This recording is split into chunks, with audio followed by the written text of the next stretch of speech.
I sing of starry-eyed Asterion, heir of day and night, sea and earth, whose story I witnessed, and now the muses sing.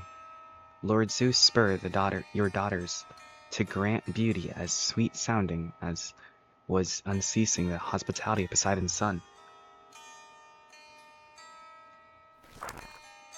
Unjust was his sentence, but the boy's spirit was nothing of, if not pious. He tended to Hestia's flame. To her every first and last libatation is due. Libation? Okay. Every guest earned the full grace of his hospitality, as Zeus commands. He was cherished among the farmers and their spouses, whose garlanded his horns in crocus and ditinatum. These words get harder each time. When he was a child, King Minos boasted about his son's archery, and when Asterion reached the might of adulthood, he cherished too his master over the Labris. Sorry about that. His back as wide as steeps burst with power, while his starry eyes held only kindness and generosity, befitting his sacred lineage. Farewell, starry heir to the sun, earthbound son of Poseidon. Feathers float on the Styx surface as you make your way to princely Androgeus, Elysium, resting place of heroes. The starry night and the cosmos went on. My brother did not.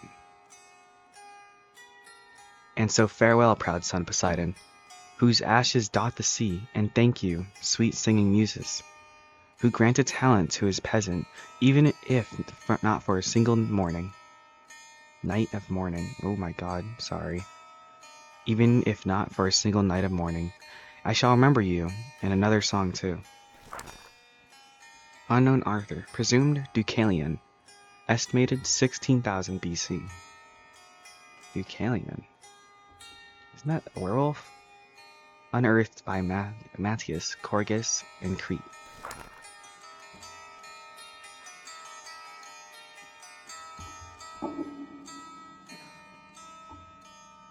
I don't remember much about that night. Your travels had taken you far from home. You were halfway dead after all the nights tossing and turning under unfamiliar ceilings. It was 3 a.m. and it felt as if you hadn't slept in a proper bed for at least 2 nights. You were pulling all the spirit you had left to keep going, grinding your mind to dust. But it would soon be over. You were so close to home. Just one more bus ride, one more long enough for a good night's sleep. Until then, however, you had to keep yourself awake. You got up and set out to explore the station. The whole place was a sorry sight. It didn't have much, and what little it had was poorly maintained. The bathroom was an atrocious mess. Oh, that's okay. The lobby's floor was stained with age. The asphalt on the terminals was cracking. Even so, it had been built to last, decorated with brutal obsidian pillars cut right out of the earth itself. The marble tiles polished into labyrinthine patterns. The walls were lined with statue in grotesque style, their exaggerated expressions locked in wide-eyed screams. The ceiling was covered with latticed reproductions of paintings. Michelangelo's The Creation of Adam, and a bit up ahead, Picasso's Guernica. The lobby seemed to extend forever onwards, lined on either side by rows of closed-down stores. The elevator music, playing from some unseen speaker, was enough of a distraction to keep you going. A sudden crackling of static broke the song. You had found your way into a cafe, populated solely by an old radio and an even older gentleman.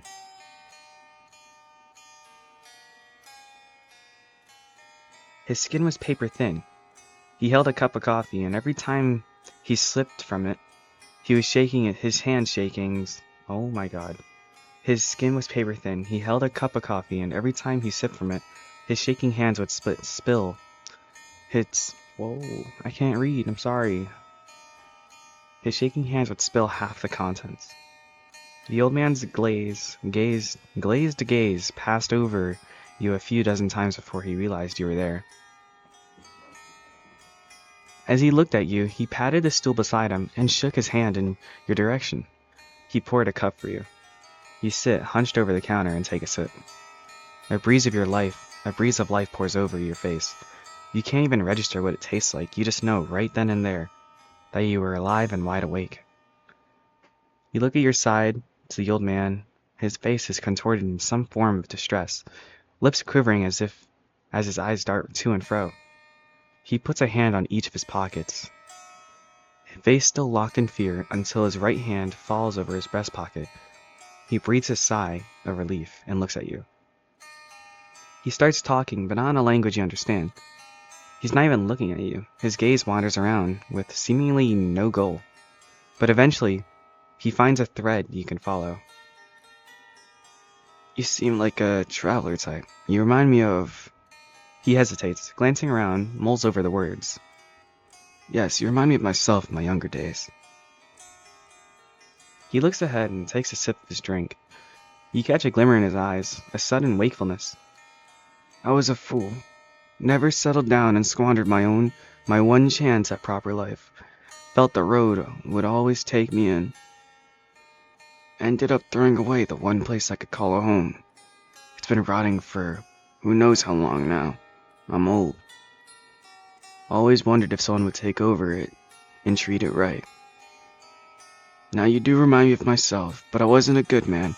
Hopefully you don't have the mean streak I had. Yeah, we try our best. I do. I'm far from perfect, but I do try my best. Is that so? I suppose that's as good as it gets. At least nowadays you can try. Back in my day, my father treated me like dirt, and no one batted an eye. I saw that happen a lot too. I wasn't the only one. It made beasts out of my siblings and I. Having a father like that, but don't you think I'm blaming him. You can only point at the finger at your dad for so long. At least eventually I found a way to make a living. How about you, young man? Have you found a calling? Oh, I'm pretty sure I'm going into tech in real life, so... I did read this before, like, the first time I tried recording, it didn't work. I chose this one. Well, I read the first... What was it called? Chapter? Yeah. But I chose tech. Technology, huh? I was never good at understanding all the new things coming out at the time. It was always tough for me. The old man rambles in the same language from before. Sometimes he'll stop and stare at you, as if expecting a response. A nod or a grunt is enough to get him going again. His voice becomes graver and deeper as the night goes on. It is soothing in a way, even if at times he'll again allude to having a rough, sorrowful past. Eventually he stops, and his gaze seems to shine with lucidity once more. I must say, I am terribly sorry. I'm afraid I've never asked for your name. We got a default name, I think, right? Wait, do we have a default name? We'll see. I'm glad I met you. Are we given a default name?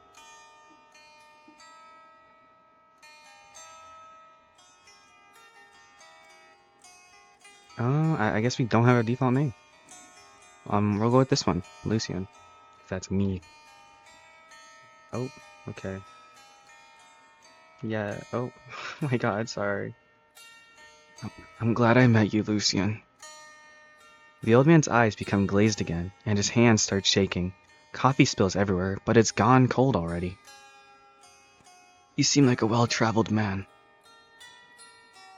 Oh, traveling when I was young was so difficult.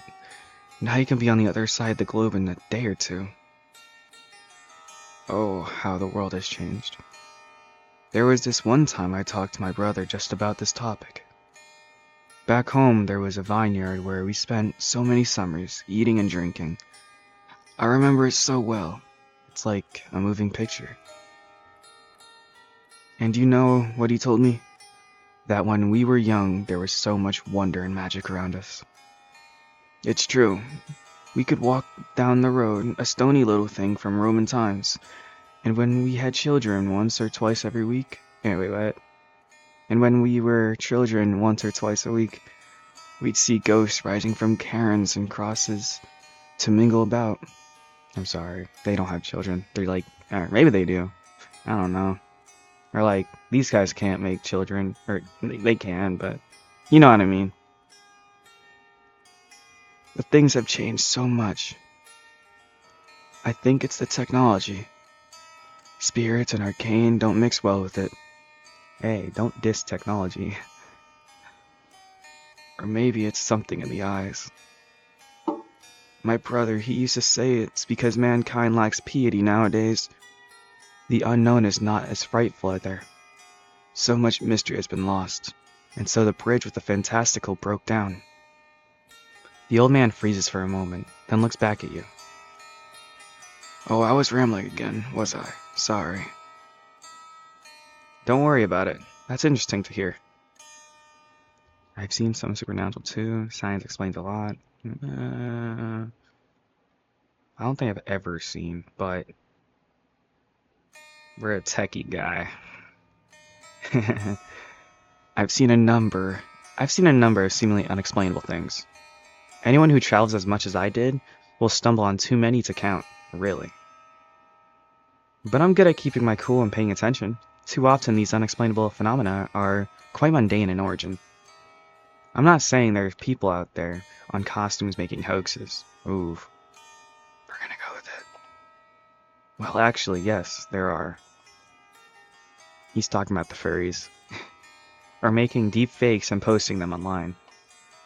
Bigfoot.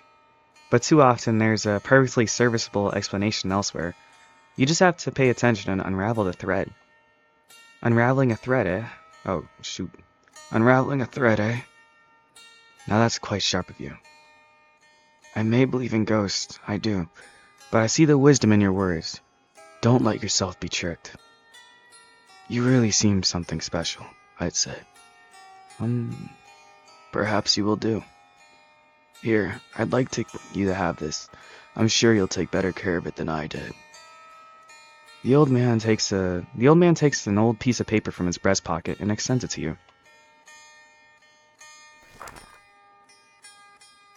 Paper.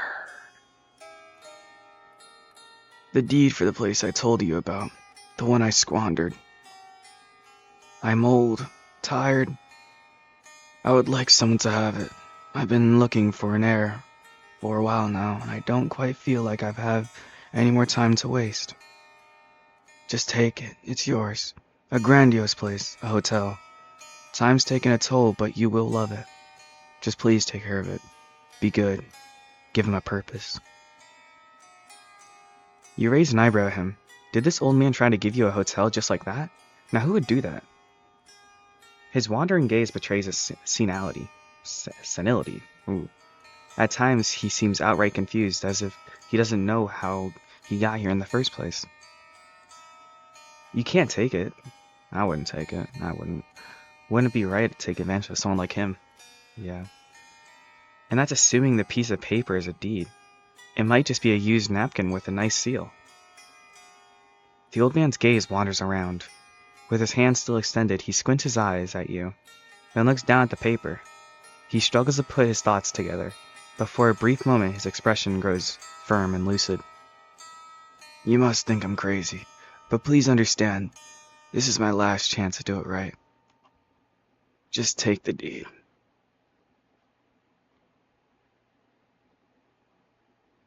Now, you can see I did play this before. Yes.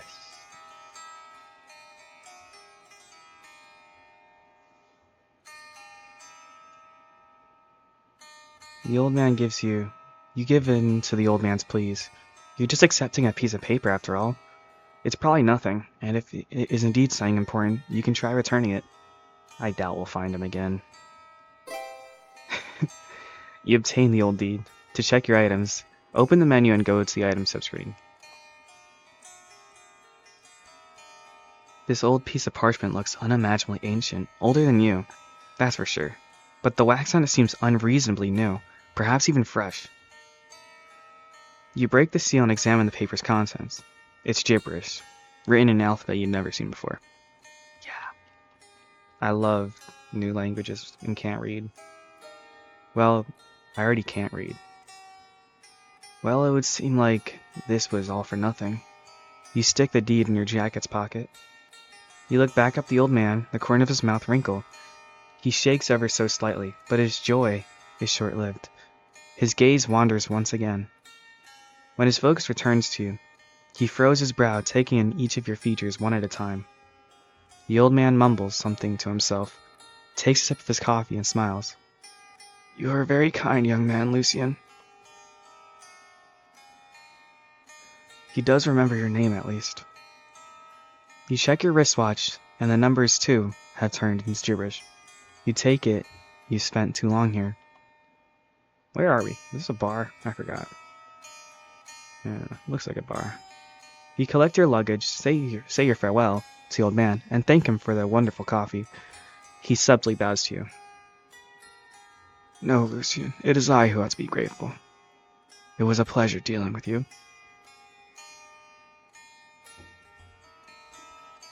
You leave the cafe and make your way to the bus terminal. The station is deserted, save for an old man smoking a cigarette outside the cafe. You greet him with a nod, and he responds in kind. Aside from the old man, he is the only person you find, but maybe you ought to be expected at this time of night. You make your way through the empty station. There's no one to greet you at the boarding platform. The bus is so dark, you can barely make out the driver's silhouette. As soon as you sit down and recline, you try to process the night's events, but your thoughts skitter away. It's so hard to say for exactly how long you've been traveling. All the airports, truck stops, train stations, and ports mixed together. The restlessness of the unending travel is the only constant. It doesn't take long for you to give up. A merciful warmth seeps from your chest as you fall asleep.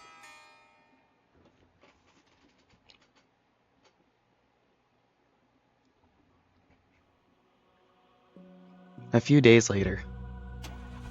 Sorry, I'm like sick. Well, not sick, but like, you know when you wake up and it's cold out? That's what happened.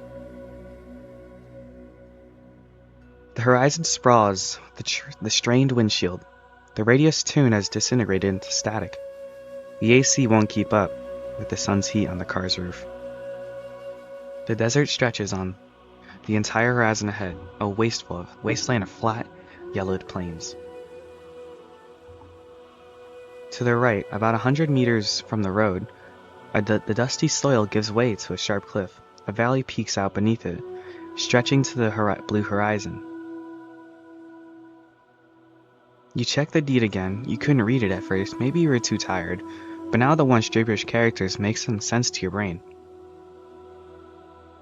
It's like reading a language that had branched off from your native tongue a few centuries prior. It is just alien enough to be unrecognizable at first. However, when you squint hard enough, you find that the characters remind you of your alphabet. And then the words' meaning pop up in your mind. It's unsettling in a way. It feels as if your brain is shifting from inside out the more you look into it. But try as you might. It's too hard. Whoa. It's hard to even acknowledge the discomfort. It melts away at the blink of an eye. You squint at the deed. Just an hour or so ago, you had checked it and realized how close you were to the address. And so, you got into your car and set out, with newfound curiosity and a nagging anxiety fighting it out in your chest. Maybe the old man really had given you something of value after all, not a worthless scrap of paper. Could it really be you got a deed for a hotel from a senile man in a cafe? Sure, not many would complain about getting something for free like this, but at the same time, most would argue it feels wrong. The hotel should be just farther ahead. You turn on the engine and set off again. Or what? Turn on the engine and set off again. It pops up on the horizon just 5 minutes later. A while later, you pull into its gravel parking lot. Gravel parking lot. What? Whoa. It's like looking back in time at what must have been one of the greater hotels of the 30s and 40s. It's built entirely out of marble in a deco art style. Yeah. It's majestic, grandiose even, but utterly ruined by age and made eerie by its surroundings. Who thought building such an incredible place in a desert would be a good idea?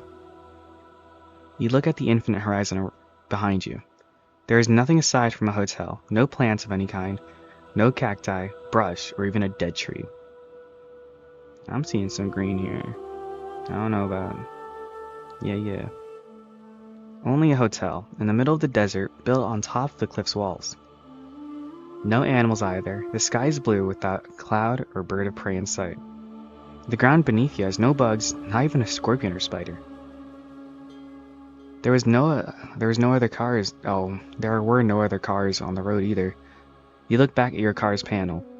The odometer indicates you've only driven about 4 miles. Your car's hood is cool to the touch, as if it had been off for hours. You look back to the hotel as you think about those details. Something catches your eye, however, a porch overlooking the valley beneath the hotel. The valley stretches out to the cloudless horizon, framed to the right and left by more cliffs. Looking down to the bottom, you can just make out the outline of a dry riverbed stretching out. You notice a cave's opening in the cliff wall, right below the hotel. It exists. The exit is lined with statues, the details of which you can't make out at this distance. Right outside, the rocky tiles spreading out in pathways. You'd wager a guess it made for a labyrinth of sorts when the river still flowed. The maze ends with a single pathway leading to a high mound, which would have easily stood as an island in the middle of a flooded valley. The region's terrain is much like a hotel. It may have been beautiful a long time ago. Now it's eaten away by time. Your reflection is broken as more pressing matter, Your reflection is broken as a more pressing matter sneaks up on you. The heat, regardless of the weirdness around you, there's no escaping the sweltering sun. You walk to the entrance, the doors are unlocked. It's hard to tell how long this place has been abandoned. The building itself surely is old. The exterior is severely decayed. It wouldn't be surprising if the interior is teeming with wild animals, rotten walls, and fallen pieces of ceiling. But instead, it's just dusty, humid, and stagnant too. The walls are water damaged, and there's a lot of mold. However, it is not as bad as one would think. I'm sorry if it's peeking.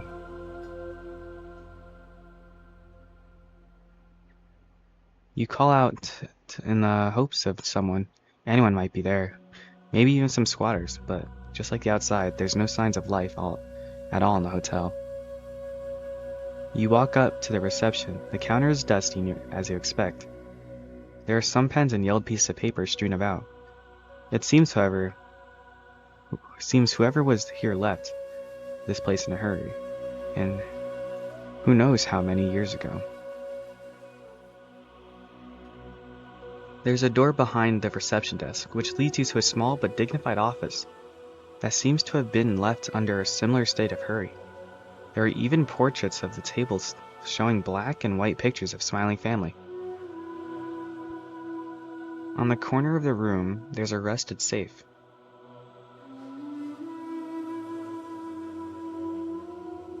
Desk. On the desk is a ledger. Like everything else in the hotel, its pages are yellowed and wrinkly, but it's still readable. It contains a list of guests, their respective rooms checked in and out of dates, signatures, and so on. The last guest arrived in 1944. To be more precise, someone attempted to check in that date, but was interrupted in the process.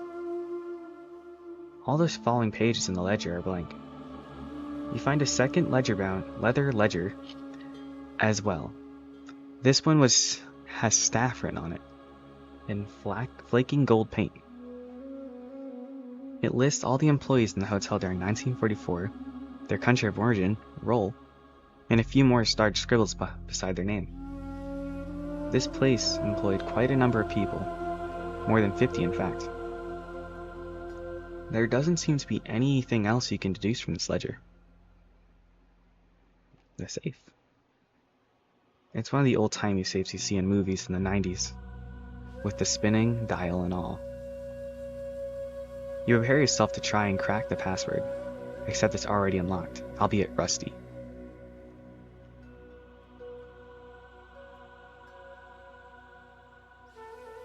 I want to read that. I can read Passport and Republica and Estados Unidos, Brazil. Brazil? There's only a stash of booklets inside it.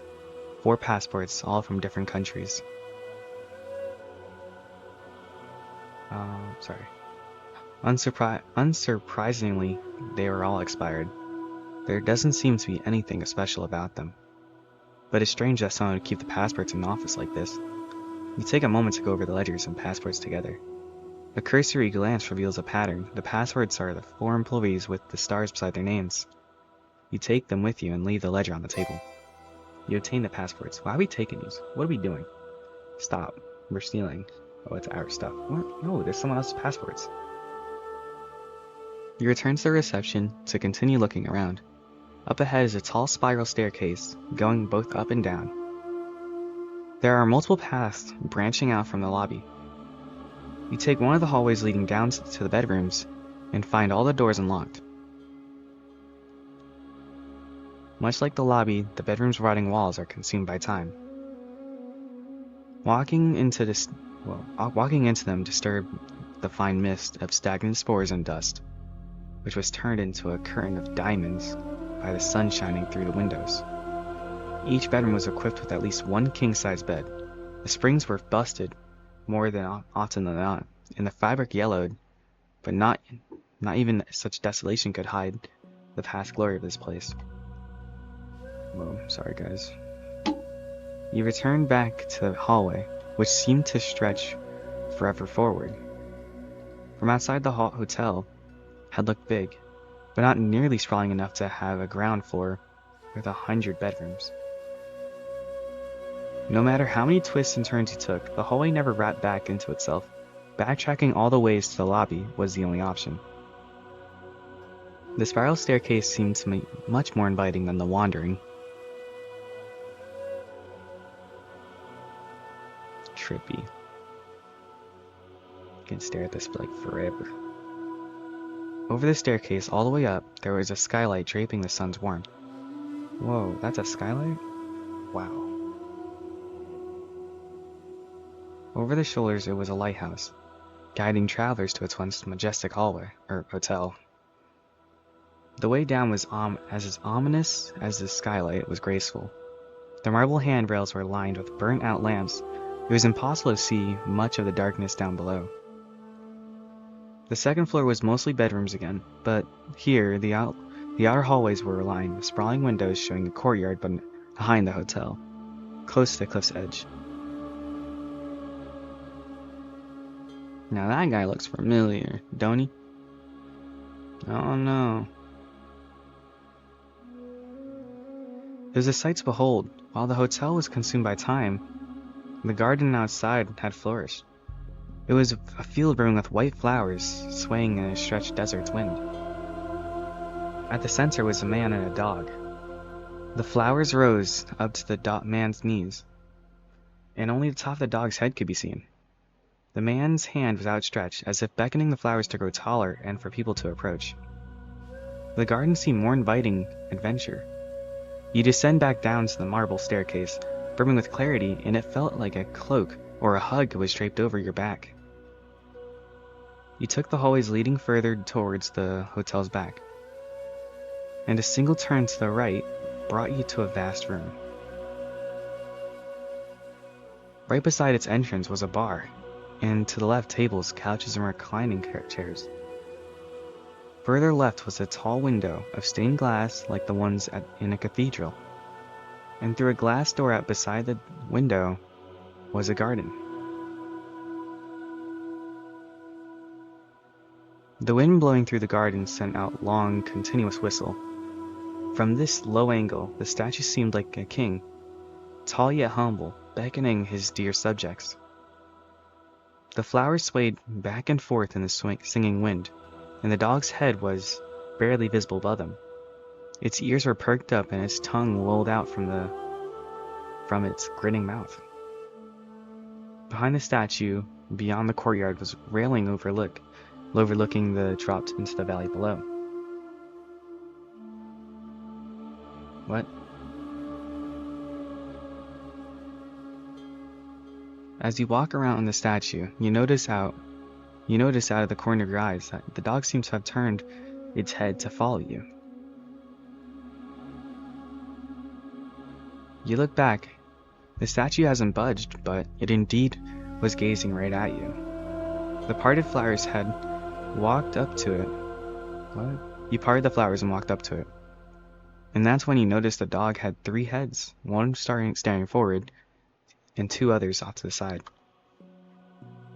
All 3 of them exuded warmth. You petted one of its heads and noticed how worn the marble was. People have been petting him for a very long time. Then you made your way to the cliff's edge. Once more you were greeted by the valley. Straight down far below, you could see the statue-lined cave exit. You could only wonder how vibrant this land must have been ages ago, when the valley's river was still flowed. You go back inside, into the vast room. It seems dark, but intimate, now that your eyesight is used to the exterior's brightness. You can still notice the whistling coming from outside. You take a seat at the bar. This newfound darkness is smooth, soft as velvet. It's like being in a candlelit lounge. Behind the counter, the bottles of fine spirits are still half filled. They glimmer in the exquisite browns, reds, and blues. You close your eyes and imagine how this place was decades ago. The whistling shifts again. It turns into the hum of human life, footsteps and breathing. Chairs being dragged, cutlery, and plates clinking. Laughter, whispers, people greeting with each other across the different tables. People dressed so nicely, a barman in front of you serving the finest drinks you can imagine. He knows your name and how you like it, whether you're tired or brimming with life. He lends you an attentive ear. You open your eyes, you are back to the abandoned hotel, majestic and destroyed. One can understand why the old man wished to pass it on to someone who could care for it. You tap your jacket's breast pocket, making sure the crumpled parchment is still there. Even the yellowed stained paper exudes warmth somehow. You stand up and walk out. As you do, you notice a purple stain on the floor behind the counter. It's glass shards of what used to be wine bottle.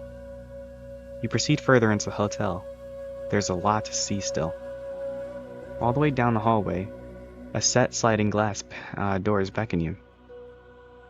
But from afar, the distance is clear. The wallpaper is ripped, and one of the doors is cracked. You step on something hard, a revolver bullet. You push the door to the side and are greeted by an even more chaotic sight. It's the hotel's restaurant.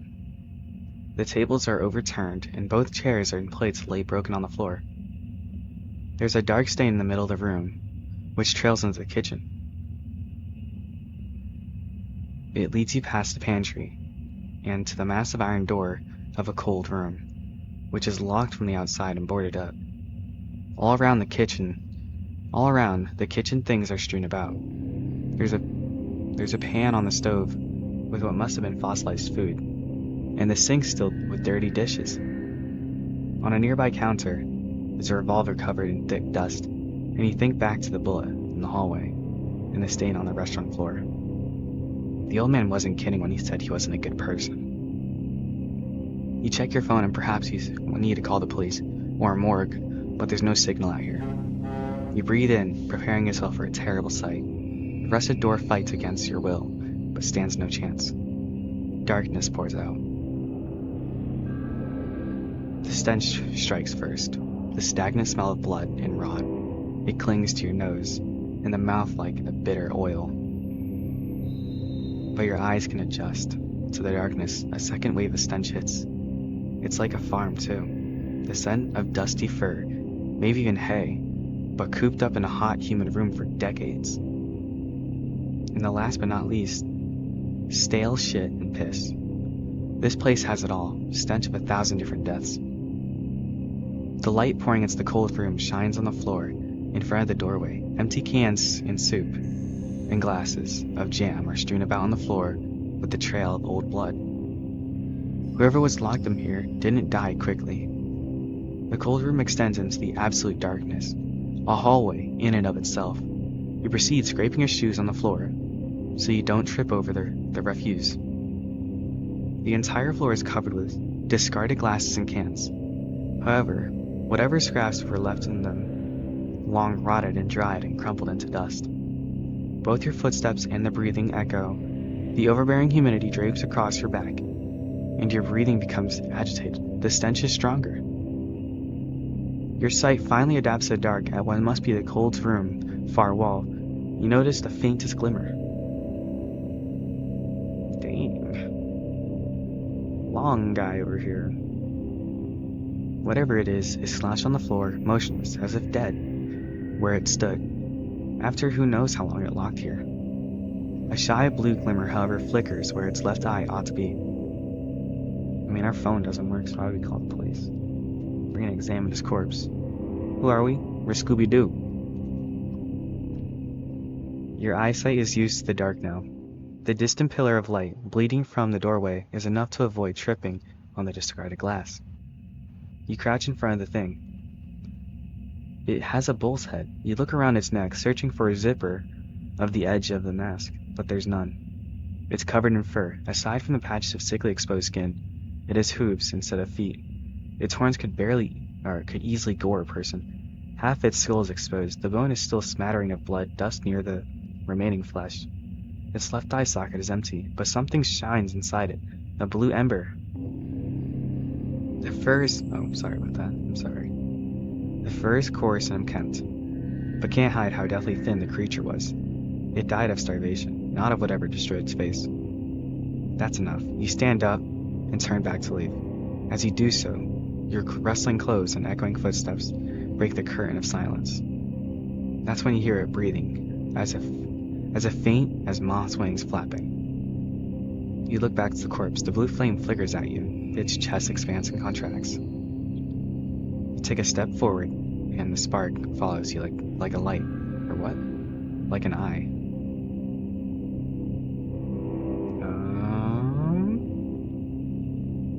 I'd be scared. I yell when I'm scared. You set your gaze on the thing, trying to read its torn-off face. Can you understand me? It barely reacts to your voice at first. Your words slink to it and crawl into its head. Dig their way out of its mind. What? Oh, that's not a period. Into its head. Dig their way out to its mind, and then twist until it wakes up. Like a butterfly coming out of its long sleep, the thing's remaining eye shifts back to life. It nods to you. What are you? I am the hotel's keeper and prisoner of the labyrinth. Its voice is raspy, nearly a string of grunts and booming through the room in contrast with the disheveled body. His remaining eye frowns. I don't know how to do a raspy, booming voice. And it's like early, so I can't. And you're the master now, which makes me your servant. Bound to your will, I must obey your orders. The thing cradles its head between his arms. His voice comes out muffled. If you wish to know what thing I am a hybrid monster. About my sorry state. The previous master did this to me. And as your servant, I shall answer the master's questions. He remains with his face hidden for a while longer. When he does look up, he stares at the exit and not at you. He squints his eye and raises a deathly thin forearm over it. He scuttles an inch to the side, to you, as so your shadow covers him.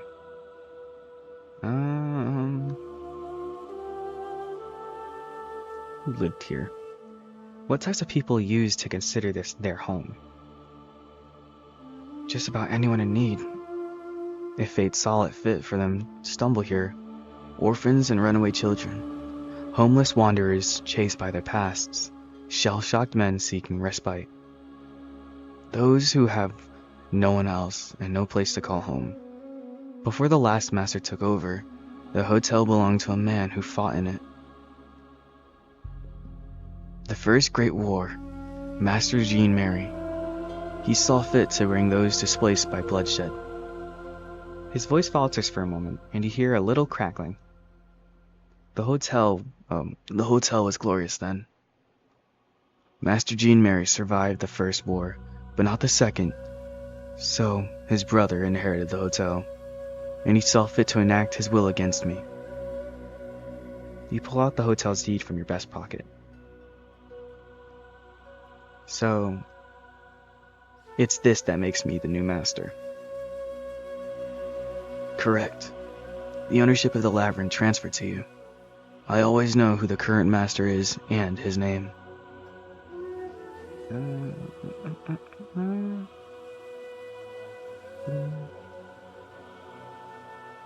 You are a prisoner, but also the hotel's keeper.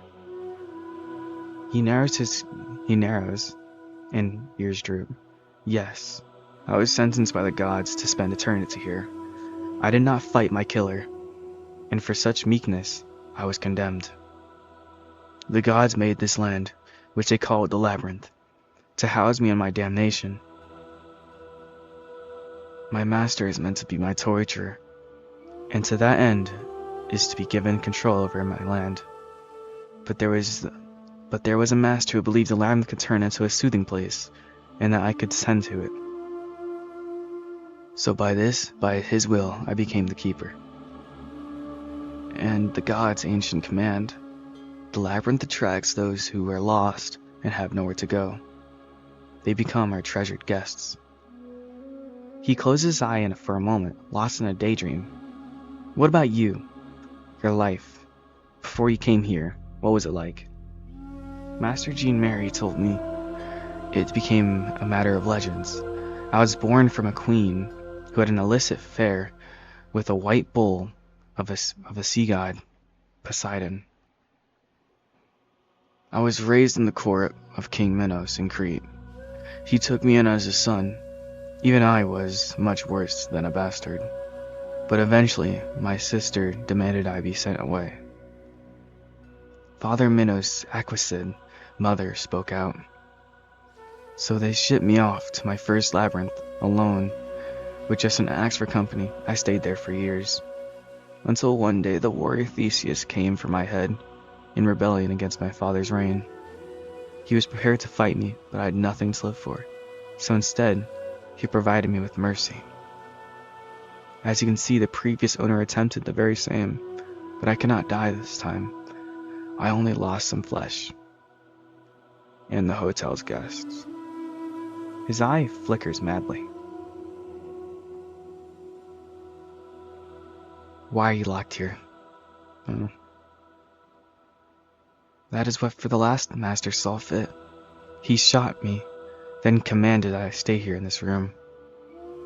But as you can see, I am undying. It only hurt. I cannot be killed. I can only presume he expelled all the guests shortly after, and now the hotel must be in a sorry state as I am. He locked the door as well, but his command was enough. I cannot disobey, so I had no way out.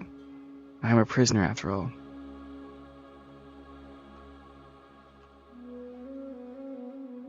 Why did the previous master do this to you? The creature recoils, shrinking further into a fetal position. Being a monster is reason enough for damnation, master. He chose his return to the labyrinth, to its original purpose, I presume. His bony jaw opens and closes, chewing on nothing. Does one need a reason to follow the will of a god? It hardly matters, regardless, I cannot die. His open wounds stand out as he speaks, alongside it, his madly flickering flame. They are glaring enough to be visible from afar, even in the darkness. How can I help with your injuries? We're gonna help him? What? Are we crazy? He exhales sharply at your words. His face sinks again between his legs. Master need not worry about me. I cannot die, and it stopped hurting a long time ago. A skull feels no pain. What truly hurts is thinking about our guests. For all this time I've wondered what happened to them. I hope they found belonging elsewhere.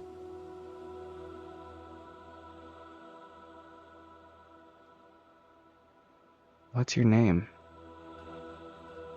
He hesitates before answering. His burning eye shifts ever so slightly. The master holds the right to pick my name.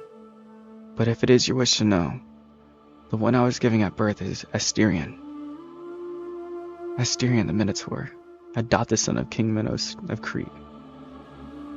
Asterion looks up at you as he speaks. Perhaps in the distant past, those words, adopted to the King Minos of Crete, brimmed with pride. But today they drip with nostalgia and hope of a man who, for the first time, utters his words in decades. Ooh. For a split second, his remaining eye reflects a strand of light from outside. He realizes then how tired and thirsty and hungry he must be. But it does not matter. After all, he cannot die. As a servant, his duty takes precedence. The Minotaur readjusts to a kneeling position. Crackling of his kneecaps bounces off the cold room's walls. Blech. Disgusting. He bows his head to you. The bond between the jailer and a prisoner is born from the deed, while that between master and servant is willfully chosen. My master, hear my oath of servitude. You raise an eyebrow at the skeletal Minotaur's gesture. You cannot muster a response. In your silence, the Minotaur glances up to you. He starts shaking, barely able to hold his hands together. His lips tremble in anticipation. What? Master, the labyrinth is designed to torture me. The Minotaur's voice cracks. For the first time you notice a tail thrashing behind him. The oath of servitude is what keeps it at bay. Please, master, allow me to recite it and take me into your service. You can only nod in response. With your authorization, he is able to proceed. After a minute or two, bring himself together again. By the provisions under the statute of Joseph the Merciful, the prisoner Asterion pledges loyalty and servitude to the labyrinth's master. The prisoner is made keeper of the hotel above the valley, and is bequeathed the power to realize the master's will.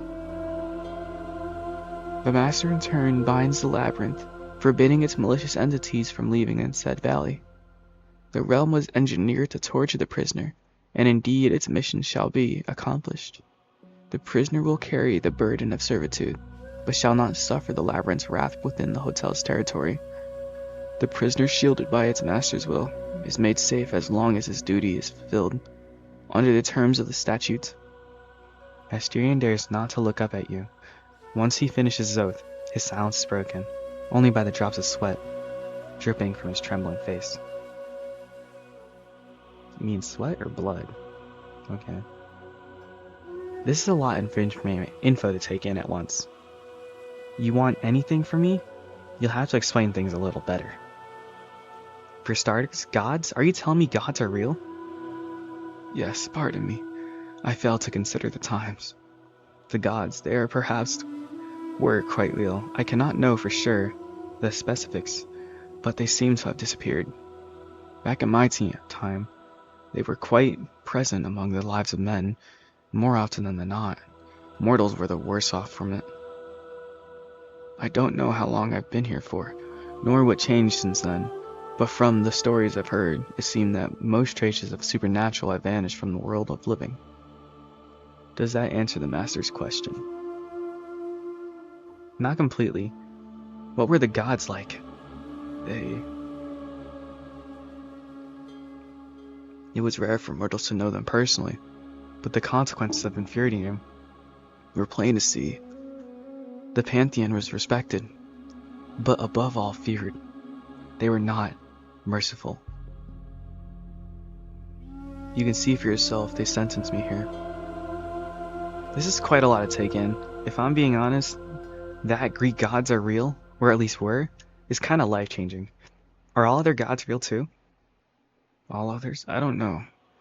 I believe many of them were, yes, but I can't know for sure, as I do regarding the gods from my time. Were there other Minotaurs? No, I was the only one. Never saw or heard from the Minotaur in all of those centuries. There are other supernatural beings. A few have appeared in the hotel here and there. Some were staff members even. But they've grown so very rare over the last few centuries. But no Minotaurs. Why haven't I seen them anywhere? Then, do they live in the woods, isolated from civilization? Back before I got locked up, they used disguises. They passed for regular humans by using a charm. But I wouldn't know if that is still what they do today. And this oath you were talking about, what does it mean? It's what protects me, my lord. There are creatures in the valley. They cannot harm me inside the hotel as long as I'm under the master's service. Those previous oaths remained for as long as the hotel remained without a master. With your arrival, I am made vulnerable again. Please allow me into your service. We got no other option. Very well. Assuming you are speaking the truth, yes, I accept you as my servant. Your words bounced off the walls and slithered their way out of the cold room. The light dripping from the door behind you falters. Your shadow, draped over the Minotaur, flickers and shifts slightly. The world itself shudders under your words and responds with slithering into a new shape around you. Asterion looks down, his frame now slouched further forward and no longer shaking. My gratefulness knows no bounds. I shall not disappoint. I may be in a sorry state now, but I'll be quick to recuperate. If Master so allows it, I will take my leave. I need only a trip to the infirmary to patch myself up. He raises his head ever so slightly, glancing at the doorway. I am still unable to leave the room, until you command me otherwise. I don't know, I did the other way this time, but we'll escort him. Because I'm a nice person. I think I am.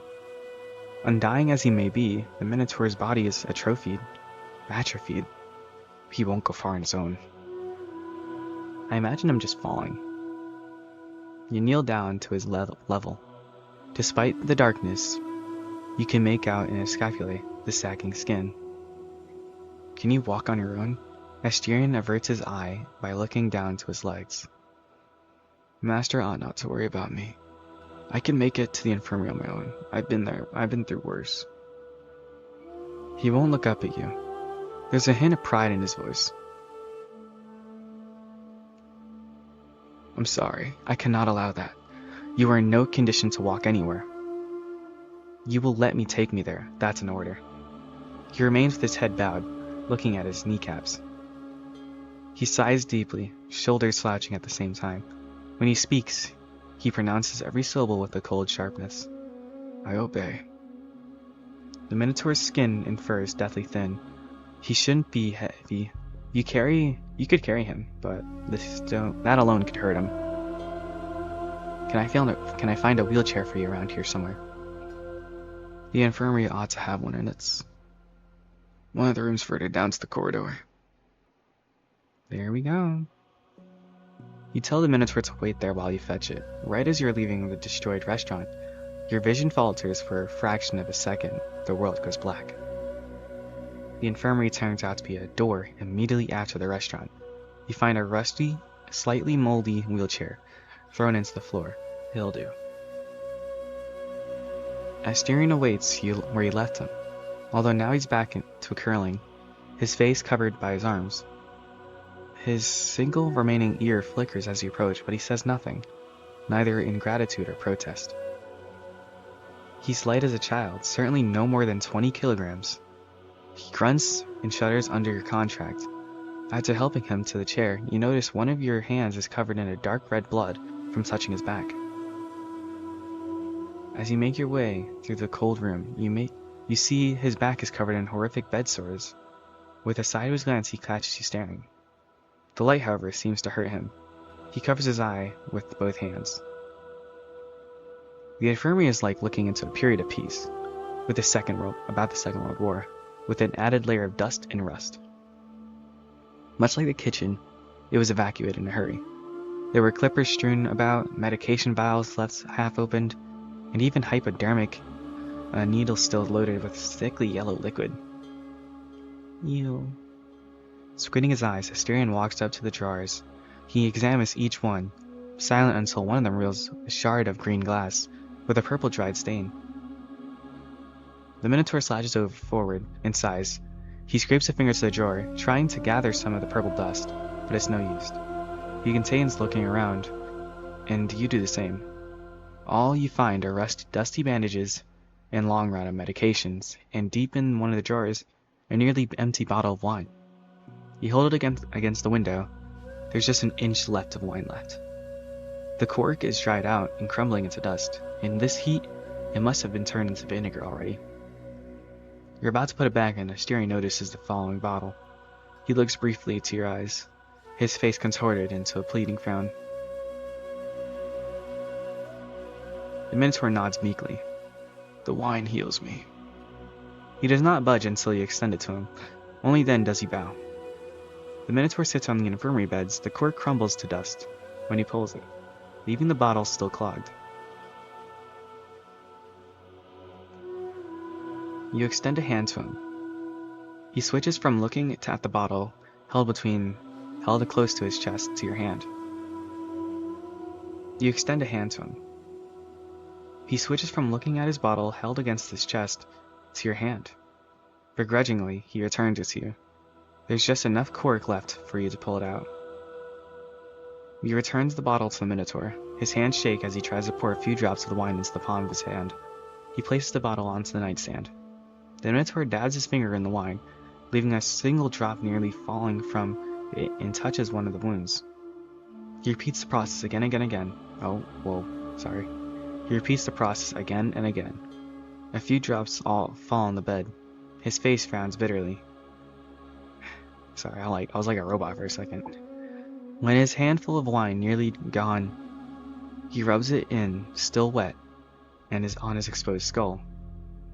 It's only been a few minutes, but you can already see some of the wounds healing. The Minotaur notices you watching. His lips, or what remains of them, curl into a proud half smile. Yes, I can heal quite quickly, provided I have the wine for it. It is just a pity the full bottle I had stashed was broken. Asterion reaches a hand to his back. He flinches as he grazes one of the bed sores. We will help the bed sores. Let me help you with that. You can't see it. He drops his ears in defeat, knowing full well you're right. However, he extends the bottle back to you with a speed betraying his eagerness. His tail flicks to and fro behind him. You dab a piece of old gauze with the wine and get to work. The Minotaur's wounds have a black tinge to them. A dark oil seems to have accumulated on them, oozing down his back in clearly defined rivers. He flinches when the fabric touches his back. He flinches when the fabric touches his damaged skin, but pushes back against you at all the same. His wound closes quickly, in almost unsettling speed. 5 minutes later, you run out of wine, but it was enough to get rid of Asterion of his most egregious bed sores. He lays a hand on his skull. I'll need a lot more wine for this. Just take a bath in it, bruh. You ask if there's another way you can help him. How are you gonna make wine? Asterion has a shy curve on his lips. When he looks up to you from the bed, his tail flicks to the right, and he swings his hooves over the floor. When he speaks, his voice is grave, however, and rumbles with sobriety. You've been too kind already, Master. It would be terribly unfitting for a keeper to impose a task upon his master, let alone as many as you've aided me with so far. His one remaining eye is half closed. Please worry not about me. He speaks, then with a twinge of relief, unless Master has a task for me, I shall take some rest here and wash myself. I am most unfitting now for a keeper at the hotel. Master need not worry. Shouldn't you have some food first? What if you pass out in the bathroom? That shall not be an issue. I can obtain sustenance now that you have accepted me into your service. The Master commands a labyrinth, and through an oath, you bequeathed me some of your power. I shall not go hungry again. There is much I can gladly teach you about the labyrinth, Master. I shall tend to your needs if you know how to lead it. Observe. For a second, it's as if the entire world blinks out around you, and your mind goes blank alongside it. Now Asterion has in his hands overflowing bunch of grapes. Do you like grapes? I hope these are to your liking. You hesitate before accepting the food from him. Shouldn't he be the one eating first? The Master eats first. Only then may the keeper feed. Regardless, Master has been kind to me, and I would be happy to share with thee. The Minotaur seems eager to have you taste the grapes. Clean your hands first, sir. They are impossibly sweet, but you only take a few so he may start eating. He flicks his ear and tail at your enjoyment, then starts wolfing down the grapes. He barely looks up at you now, as though as he runs out of grapes, a new bunch appears in his hands, then a cup of water and more fruit still. Wait, can you just spawn in wine? Like Minecraft, this dude has an inventory. When he finally does look up at you, he slows down and tries to clean the muzzle of his juicy bits. He betrays a single tinge of self-consciousness. I'm sorry. I am more of a beast than I am man. Sometimes it gets the better of me. I should not be so brutish around Master. He almost seems to shrink down in front of you, trying to hide away. There is a shame painted clearly on his face over having required so much of your assistance. Perhaps this would be a good moment to let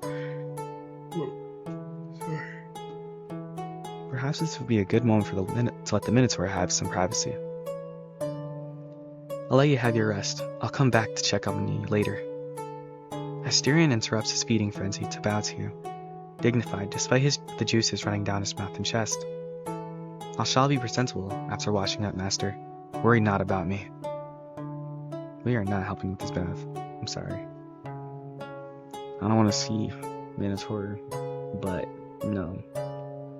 Very well. If you do need help, yell, alright? I don't want you getting hurt, even if you can't die, as you say. Asterion takes a good look around you. His dark eye glimmers softly under the infirmary light. There's almost a wetness to them. He breathes slowly as he gazes at you. Tail flickering to and fro, he takes every feature of your face one at a time. Thank you for releasing me, Master. His eyes betray the drowsiness. He bows to you, and in doing so, nearly falls asleep. You tell him to get his rest. I will. You let him have his privacy. Yay!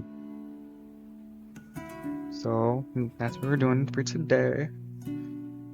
I think we will end the video there. So it goes here, then here. Yeah, okay. That was exciting. Back? No. Items? Oh, okay. An old deed given to you by an old man. Despite its age, the wax seal is recent. A set of 4 old passwords dating back to the 1940s, all from different countries. I can't read this, but I can understand. I don't understand this, but I can República, Estados Unidos, Brazil. Pasaporte, passport. Okay. Is that all we have? Okay. Title. Wait, my phone's too slow. Uncover the full story of tablets. Oh, wait, these are achievements? Okay. We'll try to get all these in. We will try. I guess there's nothing. Okay. We'll go back to the title screen. So that was fun. I will try to do at least one video a week. Maybe two? I don't know. This was recommended to a friend, or not to a friend, by a friend. I don't know if they want me to say their name, but I'm gonna say it anyway, because sometimes I am dumb. But thank you, Ko, for letting me read this. For showing this to me. I will see you guys later.